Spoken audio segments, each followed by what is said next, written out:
I thought it was a good team win. I thought our guys played hard. We thought going into the game that this would be on paper. It looked like it was going to be a close football game if both teams played as they have in the past 9 games. We knew we were going to have to make some plays in the fourth quarter, and that again has kind of been the story of our season. And today was nice for our guys to make some plays. Coach, talk a little bit about the offensive line. Sam Brennan comes in, Nate Garner switching spots. Just how well they held up for you today. I thought they did a good job. We got a good, hard-working group of guys. They've taken a lot of flack. They keep working. They keep their mouth shut and go to work every single day. And I thought they did some good things. With all you've been through the last 2 weeks, get this win, what it means for your season, can you really put into words how big this win is for you? We told the team in the locker room after the Tampa Bay game that you either have faith and confidence in one another or you don't, and you can't swing back and forth based on a particular outcome of a single game. So, I felt confident that these guys would come out and play hard and play like a team, and they did. Joe, what about the boost that you guys got from Cam Wake? I don't know if he was credited with 2 sacks, but he was pretty active there at the end of the game, especially. Yeah, I think it was, like you talked about, Chris, making plays in the fourth quarter was something that we've preached, we talked about. Last night we talked about finishing, and finding a way, somehow, some way, whether it was offense, defense, special teams, combination thereof, to make plays when it counted.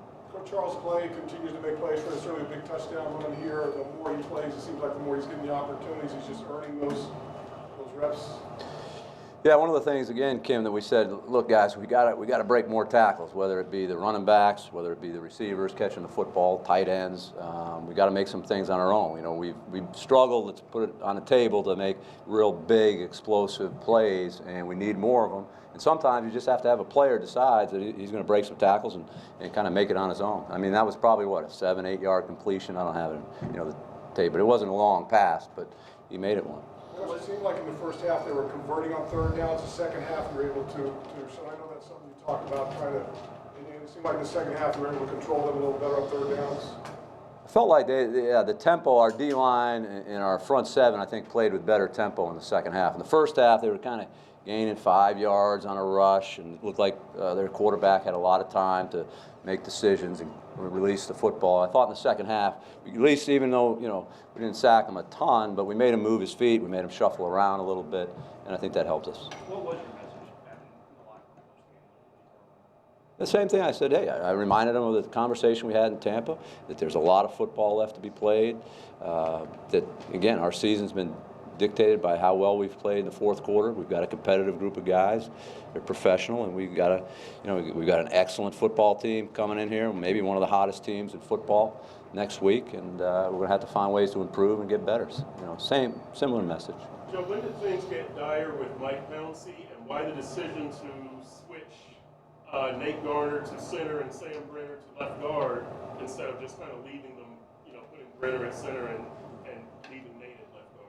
Well, I don't know that anything was dire, but we just, again, Chris, like any other decision we make, we're looking to find the 46 guys that we feel give us the best chance to win football games, and that was the lineup that we felt would give us that chance. And credit to Mike and the offensive coaches, and got those guys ready to go.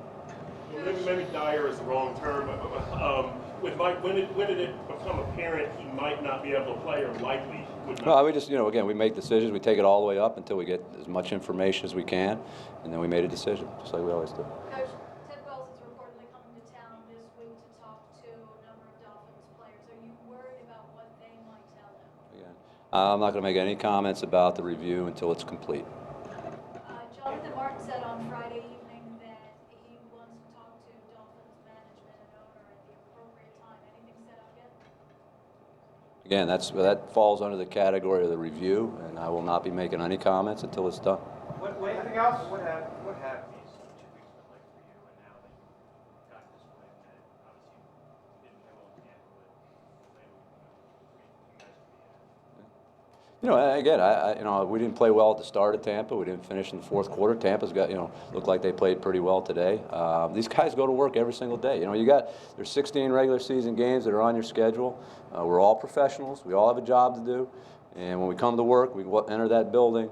It has to be about football. It has to be about improving. It has to be about being a team. And nothing changes. Okay, last one, go ahead. I'm not asking about the investigation, but your reaction, your thoughts on what players might say to Tim Bucks. Again, I'm not going to speak for anybody else.